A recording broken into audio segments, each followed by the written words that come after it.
রাজধানী জাতীয় ঈদগাহ মাঠের পাশে খণ্ডিত অবস্থায় উদ্ধার হওয়া আশরাফুল হকের বাড়িতে চলছে শোকের মাতম। পরিবার তো বটেই, এলাকাবাসীর চোখেও জল।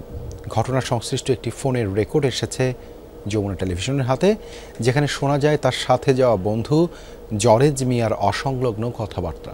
এতে ক্ষুব্ধ এলাকার মানুষ চান জড়িতদের দৃষ্টান্তমূলক শাস্তি।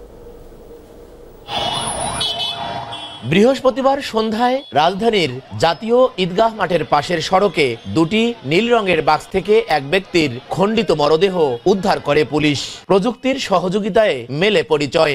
তিনি রংপুরের বদরগঞ্জের গোপালপুর ইউনিয়নের নয়াপাড়া গ্রামের আব্দুর রশিদের পুত্র আশরাফুল হক, পেশায় কাঁচামাল আমদানিকারক।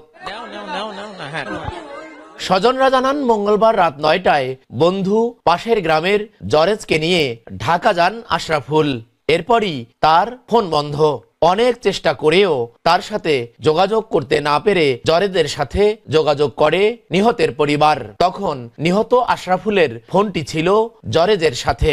আশরাফুলের বোনের সাথে কথোপকথনের একটি অডিও রেকর্ড এসেছে যমুনা টেলিভিশনের হাতে। তাতে দেখা যায় অসংলগ্ন কথা বলছেন জরেজ। ধারণা ওয়ারে কাজ, কারণ ওই একবার বলতেছে তোর ভাই কোথায় গেছে আমি জানি না, একবার বলতেছে তোর ভাই চট্টগ্রামে, একবার বলতেছে তোর ভাইয়ের সঙ্গে কালকে কথা হয়েছে আর কথা হয় নাই, আরেকবার বলতে আমি বললাম যে ফোনটা কেন আপনার হাতে, আমার ভাইয়ের ফোন আপনার হাতে কেন? তো করছে যে তোর ভাই আমার হাতে ফোনটা দিয়ে গেছে। জরেজ মালয়েশিয়া প্রবাসী, কিছুদিন আগে দেশে এসেছেন। বন্ধুত্বের সূত্রে জরেজ জাপান যাওয়ার জন্য ২০ লাখ টাকা ধার চায় আশরাফুলের কাছে। সেই টাকা দিতেই ঢাকায় যাওয়া। তার মৃত্যুর জন্য জরেজকেই দুষছেন স্বজনরা।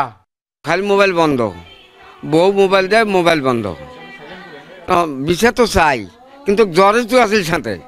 এ ঘটনায় বাকরুদ্ধ পুরো এলাকাবাসী। সজ্জন মানুষ হিসেবে খ্যাতি ছিল আশরাফুলের। নিজের গ্রাম তো বটেই, পাশের গ্রামেও দান অনুদান দিতেন তিনি। মূল শাস্তি হওয়া দরকার।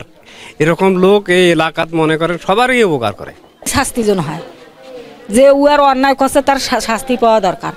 এ ঘটনায় শাহবাগ থানা পুলিশের সাথে তথ্য আদান প্রদান করছে বদরগঞ্জ থানা পুলিশ। সামনে এসেছে দুটি নাম। ঢাকায় মামলা করবে পরিবার। তথ্যগুলো আমরা সমস্ত নিলাম, নিয়ে আমরা ঢাকায় দিলাম ওসি শাহবাগ এবং হলো ডিসি রমনা স্যারকে দিলাম। দেওয়ার পরে ওনারা এগুলো নিয়ে কাজ করতেছে। ওদের পরিবারে যাতে সন্দেহ যে ওকে যে নিয়ে গেছে ওই এই কাজ করছে এবং হলো যে মারা গেছে ওর মোবাইলটা হলো ওর কাছে আছে। ঢাকা যাওয়ার আগে ৪০ শতক জমি মাদ্রাসার জন্য দান করেন আশরাফুল। মসজিদ কমপ্লেক্স সহ মাদ্রাসা নির্মাণে ৫০,০০০ ইটও দান করেছিলেন তিনি। সরকার, মাঝহারুল মান্নান, যমুনা নিউজ, রংপুর।